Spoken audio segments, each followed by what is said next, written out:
आमर लियाकत के पोस्टमार्टम के लिए तश्कील करदा मेडिकल बोर्ड में कौन कौन शामिल है। Police surgeon doctor Samiya Syed की सरबराही में कायम मेडिकल बोर्ड में शामिल डॉक्टर्स के नाम भी सामने आ गए हैं। अदालत के अहकामात पर अमल दरामद करते हुए आमर लियाकत की कब्र कुशाई 23 जून को होगी। मज़ीद जानते हैं हमारे नुमाइंदे जुनैद फिरोज से। बिल्कुल देखिए, मरहूम डॉक्टर आमिर लियाकत हुसैन की मौत कैसे वाकई हुई, इसी हवाले से 6 रुकनी मेडिकल बोर्ड जो है वो तश्कील दे दिया गया है। 23 जून बरोज जुमरात आमिर लियाकत हुसैन की कब्र कुशाई जो वो की जाएगी। कब्र कुशाई सुबह 9:30 बजे अब्दुल्ला शाह गदी के मज़ार पर जो है वो की जाएगी। 6 रुकनी बोर्ड जो है medical board police surgeon doctor Samiya की सैयद जो है उनकी सरबराही में तश्कील दिया गया है, जिसमें एडिशनल पुलिस सर्जन शाहिद निज़ाम, HOD फॉरेंसिक मेडिसिन जिना अस्पताल परवेज मखदूम भी जो टीम में शामिल हैं। इसके साथ साथ फॉरेंसिक एक्सपर्ट जो है डॉक्टर हरिराम लोहाना और डॉक्टर गुलजार अली सोलंकी भी इस 6 रुकनी टीम का जो हिस्सा है। इसके साथ साथ एमएलओ डॉक्टर अरीब भी जो बकाई हॉस्पिटल में होते हैं वो भी इस टीम का जो है वो हिस्सा होंगे। गुज़िश्ता रोज अदालती हुक्म पर जो है वो आमिर लियाकत हुसैन जो इंतकाल कर गए थे, उनकी जो कब्र कुशाई का हुक्म दिया गया था, जिसके बाद जो आज 6 रुकनी बोर्ड जो है बाकायदा तौर पर तश्कील दे दिया गया है, जो कि कहा जा रहा है कि 23 जून बरोज जुमरात को जो उनकी कब्र कुशाई सुबह 9:30 बजे की जाए। ठीक है, बहुत शुक्रिया जुनैद अपडेट करने के लिए। आमर लियाकत हुसैन के पोस्टमार्टम कराने का मामला है। आमर लियाकत की साबिका अहलिया बुशरा अदालत पहुंच गई। ज़राए के मुताबिक आमर लियाकत की साबिका अहलिया ने जुडिशल मजिस्ट्रेट के फैसले की सर्टिफाइड कॉपी हासिल कर ली है। अदालती फैसले के खिलाफ अपील दायर कर दी है। मज़ीद तफसीलात आपको बता रहे हैं। अदालती फैसले के खिलाफ बुशरा बीबी ने अपील दायर की जाएगी, उनकी जानिब से मज़ीद जानेंगे। हमारे नुमाइंदे मुमताज़ जमाली हमारे साथ मौजूद हैं। मुमताज़, आगाह कीजिएगा इस हवाले से। देखिए जी, मारूफ एक्टर और एबे ने आमर लियाकत के पोस्टमार्टम का अदालत ने फैसला दिया था, जिस पर जो है सेक्रेटरी सेहत ने अच्छे पूरे बोर्ड भी तश्कील दिया है। आपसे कुछ देर पहले उनकी जो साबिका अहलिया है वो जुडिशल मजिस्ट्रेट शर्की की अदालत पहुंची, जहां पर उन्होंने जो है जुडिशल मजिस्ट्रेट का जो पोस्टमार्टम कराने से मुतल्लिक जो फैसला था उसकी सर्टिफाइड कॉपी भी उन्होंने हासिल कर ली है। जरा ये बता रहे हैं कि फैसले की कॉपी हासिल करने के बाद जो है वो पोस्टमार्टम के फैसले के खिलाफ अपील दायर करेंगे। लेकिन अभी तक ये तय नहीं हो सका है कि अपील जो है सेशन अदालत में दायर की जाएगी या हाईकोर्ट में दायर की जाएगी। चूंकि सर्टिफाइड कॉपी हासिल करने के बाद जो है वो प्रॉपर तरीके से अपील फाइल करेंगे। इससे कबल जब वो अदालत में आए थे, जब ये हेयरिंग हो रही थी जुडिशल मजिस्ट्रेट सर्की की अदालत में, तभी भी उन्होंने जो है पोस्टमार्टम कराने से इनकार किया था, क्योंकि उनका ये मौकफ है कि आमर लियाकत के जो बच्चे हैं वो नहीं चाहते कि आमर लियाकत की रूह को तकलीफ पहुंचे। लिहाजा जरा यही कह रहे हैं कि जो है पोस्टमार्टम कराने के जो फैसला है उनके खिलाफ अपील फाइल करेंगे। जी ठीक है, बहुत शुक्रिया मुमताज़। आमर लियाकत की साबिका अहलिया तूबा अनवर ने भी इनकी कब्र कुशाई के अदालती हुक्म पर रद्द अमल का इजहार किया है। समाजी राबते की वेबसाइट ट्विटर पर अपने बयान में तूबा अनवर ने कहा कि अगर हुकाम ने आमर लियाकत का पोस्टमार्टम करवाना ही था तो उनके इंतकाल के दिन ही ऐसा करना बेहतर होता। इंतकाल को 1 हफ्ते से ज़्यादा गुजरने के बाद कब्र कुशाई करके पोस्टमार्टम के लिए करना लाहिकीन के लिए इंतहाई तकलीफ दे है। अल्लाह महरूम और लाहिकीन के लिए आसानियाँ पैदा करे। इंटरबैंक में डॉलर हर रोज नए रिकॉर्ड बनाने लगा है। रुपया तारीख की कम तरीन सतह तक गिर गया है। एक ही दिन में कारोबार के दौरान 2 रुपये 4 पैसे महंगा हो गया है। एक डॉलर पहली बार 212 रुपये पर जा पहुंचा है। नई हुकूमत आने के बाद डॉलर अब तक 29 रुपये 99 पैसे महंगा हो चुका है। मज़ीद जानते हैं हमारे नुमाइंदे अशरफ खान से। जी अशरफ, डॉलर की कदर में इजाफे की वजह क्या है? जी, देखा जाए डॉलर जिस तेजी से बढ़ रहा है उस पर सनअतकार हो, माशी माहिरीन हो, हर कोई परेशानी का इम्पैक्ट मईशत पर शदीद मनफी असरात मुरतब कर रहा है। और देखा जाए बढ़ता हुआ तिजारती खसारा और बढ़ता हुआ दरामदीदार रुपये पर प्रेशर बढ़ा रहा है। हर रोज डॉलर नया रिकॉर्ड बना रहा है। आज भी डॉलर जो है एक ही दिन में 2 रुपये 4 पैसे महंगा हो गया। मुल्की तारीख में पहली बार 212 रुपये इंटरबैंक पे पहुंच गया है। और यहाँ पे देखा जाए नई हुकूमत जो 12 अप्रैल 2022 को आई थी, उसके बाद से अब तक इंटरबैंक में डॉलर तकरीबन कहा जाए 1 पैसे कम है, 30 रुपये महंगा हो चुका है। 30 रुपये महंगा होने से जो माहिरीन का कहना है पाकिस्तानी रुपए में जो बैरूनी कर्जों का बोझ है वो 3500 अरब रुपए का इजाफा हो गया। यानी कि अब मजीद जो है उसको सूद और कर्जे वो अदा करने पड़ेंगे। भारी बोझ है जो मीशत में मुंतकिल हो गया है। और साथ ही हुकूमत पाकिस्तान जो रुपए की गिरती हुई कदर को रोकने के कोई इकदाम नहीं कर सकती है, ना उसके असरात। ठीक है, अशरफ खान हमारे साथ ही मौजूद रहिएगा। डॉलर की बढ़ती कदर के हवाले से बात करने के लिए हमने राबता किया है मुआशी माहिर इशफाक तोला साहब से। सर, बहुत शुक्रिया आपके वक्त का। सर, कहिएगा, बिजली पेट्रोल की कीमतें बढ़ रही हैं, इसके बावजूद डॉलर नीचे नहीं आ रहा, वजह क्या है? जी बिस्मिल्लाहिर्रहमानिर्रहीम। एक्चुअली देखें, आपका जो ये डॉलर की ऊंची उड़ान है, आपको भी पता है ये डिमांड सप्लाई मैकेनिज्म से होता है और अब आपकी पेमेंट पे काफी ज्यादा है। 2 साल से आपको मॉरेटोरियम मिला हुआ था आपके जो पेरिस क्लब के और G7 के कर्जों में, और वो अब ड्यू हो रहे हैं काफी। और इसके अलावा IMF के भी आपको पता है इशूज चल रहे हैं, मसाइल इंशाल्लाह खत्म हो जाएंगे। IMF की वजह से आपको पता है Saudi Arabia, Saudi Arabia, Qatar, UAE, China और साउथ कोरिया, ये 5 कंट्रीज बैठे हैं। अगर हम इनसे मुआहदा कर लें तो मेरा ख्याल है हमें उनसे भी डॉलर की सप्लाई चाहिए। तो मेरा ख्याल है ये काफी चीजें हैं जो कि 1-2 दिनों में हल हो जाएंगी। उसके बाद मुझे लग रहा है कि डॉलर की उड़ान रुक जाएगी और इंशाल्लाह नीचे आना चाहिए। सर, गैर मुल्की ज़र मुबादला के ज़खायर में कितनी कमी आ गई है? नीचे आगे थे और मेरा ख्याल है ये बड़ी अलार्मिंग सिचुएशन होती है। और मैं समझता हूँ कि अब थोड़ा सा ये जब IMF का एग्रीमेंट हो जाता है तो इंशाल्लाह आपको काफी कॉन्फिडेंस होगा। और मगर अब आपको सोचना चाहिए कि आगे IMF के एग्रीमेंट में जाना है, क्या आगे सोचने को जाना है। मगर आपको ये भी पता है कि दुनिया के साथ बाजारी की तरफ जा रही है और ये रिसेशन जो होता है इसमें पूरी दुनिया को बहुत इफेक्ट करता है। और मेरा ख्याल है कंट्रीज लाइक पाकिस्तान जो नेट एक्सपोर्टर होते हैं उनको ये इम्पैक्ट नहीं करता और बहुत कम इम्पैक्ट करता है। इम्पैक्ट तो करेगा मगर बहुत कम करेगा।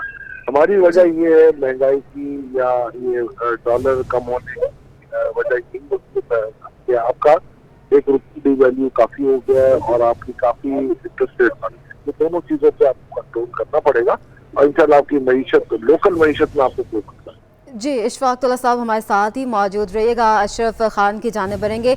अशरफ, ये बताइएगा, डॉलर की ऊंची उड़ान है, मुसलसल डॉलर जो है वो बढ़ता हुआ दिखाई दे रहा है, तो ऐसे में शरह सूद जो है वो कितने फीसद बढ़ गई है? देखिए, अभी शरह सूद जो ट्रेड बैंक जो है इन्फ्लेशन को देख के फैसला करता है। जो अब अगली मॉनेटरी पॉलिसी है जो कि 18 दिन रोज बाद है, उसमें देखा जाए क्योंकि शरह सूद में बेसिक CPI अगर हम देखें, महंगाई की शरह मुसलसल बढ़ रही है, उसको देखते हुए जो माशी माहिरीन का भी खर्चा है कि शरह सूद में मजीद इजाफा हो जो कि चलते रहा है 7.5% से, और कंसर्न कर रहे हैं कि मजीद इजाफा हो जाएगा। और इस वक्त तमाम सनअतकार कंसर्न शो कर रहे हैं कि जो शरह सूद बढ़ने के बाद जो रीफाइनेंस जो एक्सपोर्ट का वो भी बढ़ गया है, उसका इजाफा हो गया, डबल डिजिट पे पहुंच गया। तो उसकी वजह से उनके जो लागत उनकी बहुत ज्यादा बढ़ गई है। कॉस्ट ऑफ डूइंग बिजनेस की बात की जाए, क्योंकि डॉलर जिस तेजी से महंगा हो रहा है तो उसके जो इजाफी खाम माल के लिए जो पैसे दिए जा रहे हैं तो तकरीबन 20 से 25% जो है लिक्विडिटी का मसला हो गया।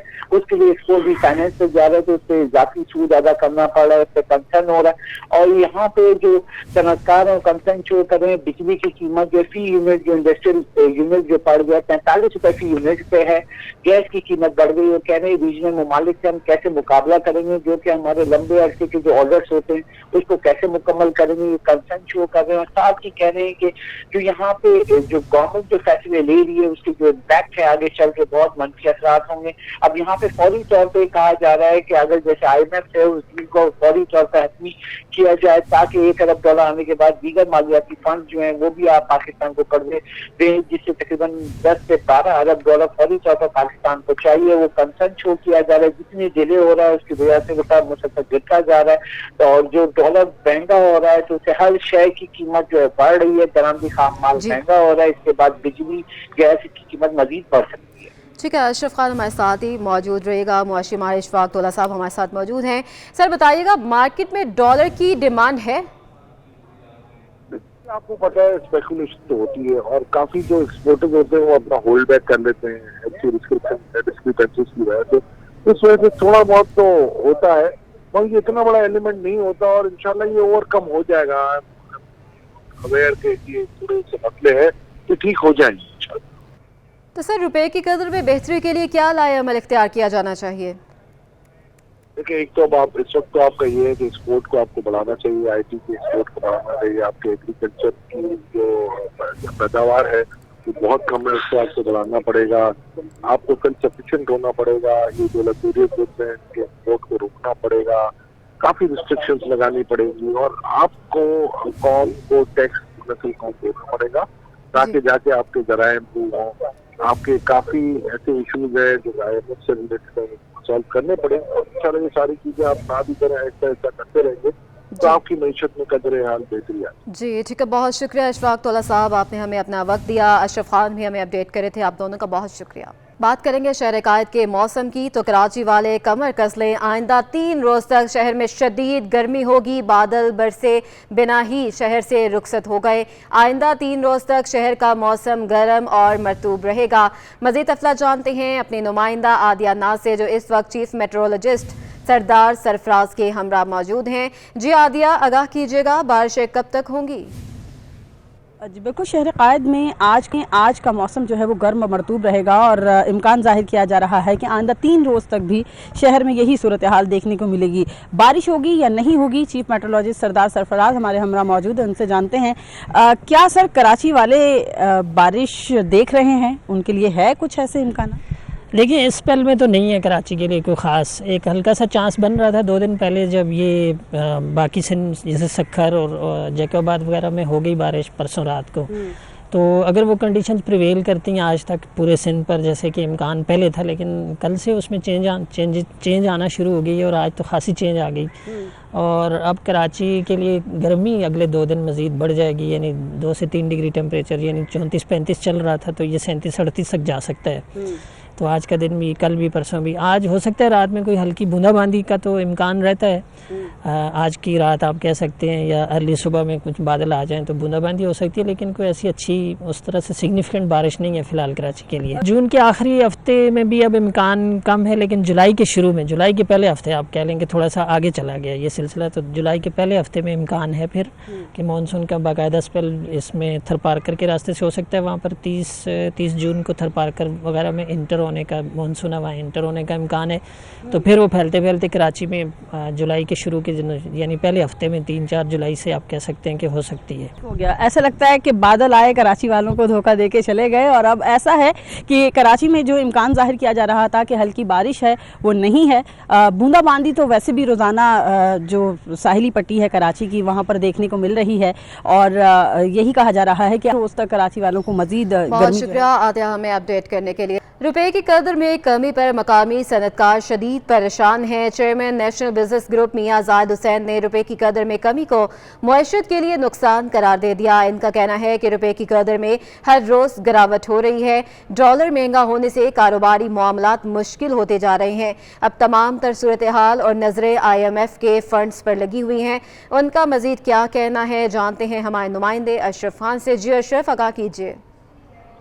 देखा जा रहा है रुपए की जो कदर मुसलसल गिरती जा रही है। इंटरबैंक में डॉलर पहली बार 212 रुपए की बुलंद तरीन सतह पे पहुंच गए। नई हुकूमत आने के बाद डॉलर अब तक 30 रुपए महंगा हो गया। उसका मईशत पर क्या असरात होंगे? नेशनल बिजनेस ग्रुप के चेयरमैन मियां जाहिद हुसैन हमारे साथ मौजूद हैं। सर, क्या होने जा रहा है? बिस्मिल्लाहिर्रहमानिर्रहीम। मैं समझता हूँ कि ये एक मार्केट में पैनिक है, क्योंकि IMF के साथ हमारा अभी तक एग्रीमेंट हुआ नहीं है। मिफ्ता इस्माइल साहब हर एक आध दिन की जो बात कर रहे हैं, और उधर से इमरान खान साहब लगे हुए हैं कि जी ये इन्होंने बेच दिया है मुल्क को और ये साजिश हो गई है और ये IMF के आगे लेट गए। तो ये सारा जो है उसकी वजह से मार्केट में एक पैनिक क्रिएट हो रहा है, और पैनिक होने की एक रीज़न ये भी है कि हमारा अब जो फॉरेन एक्सचेंज रिजर्व्स हैं वो $9 बिलियन से भी नीचे आ गए, जो कि हमारी 4 हफ्ते की जो इंपोर्ट्स हैं उसका बिल भी शायद कवर नहीं कर सकते। तो ये जो सारी सिचुएशन है उसकी वजह से एक मार्केट में पैनिक है। लोग ये समझते हैं कि पता नहीं डॉलर कहाँ जाएगा। आज भी 2 रुपये 4 पैसे डॉलर बढ़ गया है, कल भी बढ़ा था तकरीबन 2 रुपये। तो डेली 1.5-2 रुपये की जंप आ रही है। तो उसमें असल रीज़न तो यही है कि इकॉनमी के बारे में लोगों को बड़े शकूक व शुबहात हैं और अनसर्टेनिटी है, क्योंकि IMF से अभी तक एग्रीमेंट साइन नहीं हुआ। अब एग्रीमेंट अगर IMF से हो जाता है तो आल्दो कि उससे तो हमें सिर्फ $1 अरब ही मिलेगा, लेकिन उसका जो एक सेंटीमेंट्स है और एक इंटरनेशनल वर्ल्ड को जो एक मैसेज जाएगा कि भाई ये अब लोग IMF के प्रोग्राम में हैं, तो उसकी वजह से फिर हमें दूसरे लोगों से भी कर्जे मिलना शुरू हो जाएंगे। तो जब तक IMF का एक बैरियर है वो जब तक हम क्रॉस नहीं करते, उस वक्त तक हमारी हर चीज़ जो है वो स्टैंड स्टिल है। तो अब वो जो है सारी महंगाई जो है वो तो ज़ाहिर है कि आम आदमी पे, यूज़र पे मुंतकिल होनी है, और जिनकी आमदनी फ्लेक्सिबल नहीं है, फिक्स्ड आमदनी है वो उसमें से कैसे बेयर करेंगे, या जो गरीब लोग हैं। तो उसमें गवर्नमेंट के पास जो मैं समझता हूँ कि 100 अरब रुपए का जो अलग से कुशन आ रहा है कस्टम ड्यूटीज़ की वजह से, तो गवर्नमेंट को चाहिए कि गरीब आदमी के लिए जो सब्सिडी का अमाउंट उन्होंने रखा है 2000 रुपये का, उसको बढ़ा दें, उसको 5000 कर दें, 6000 कर दें, 10,000 कर दें, ताकि गरीब आदमी जो है वो अपनी रोजी रोटी कमा सके। जी, जैसे कि आपने सुना कि जो मौजूदा सूरत हाल है उसकी जो मईशत के ऊपर बुरे असरात पड़ रहे हैं, और साथ में सनतकार भी, क्योंकि एक्सपोर्टर को डॉलर महंगा होने से उसको फायदा होता है, लेकिन मुकामी जो सनतकार है उसके लिए मसाइल बढ़ रहे हैं। शुक्रिया अशरफ खान। बात करेंगे ईद कुर्बान की तैयारियों के हवाले से। सोहराबगोट की मवेशी मंडी में गाय के साथ बकरों की खरीदारी भी जारी है। गाय के साथ बकरों की कीमतें भी सातवें आसमान पर पहुंच चुकी हैं।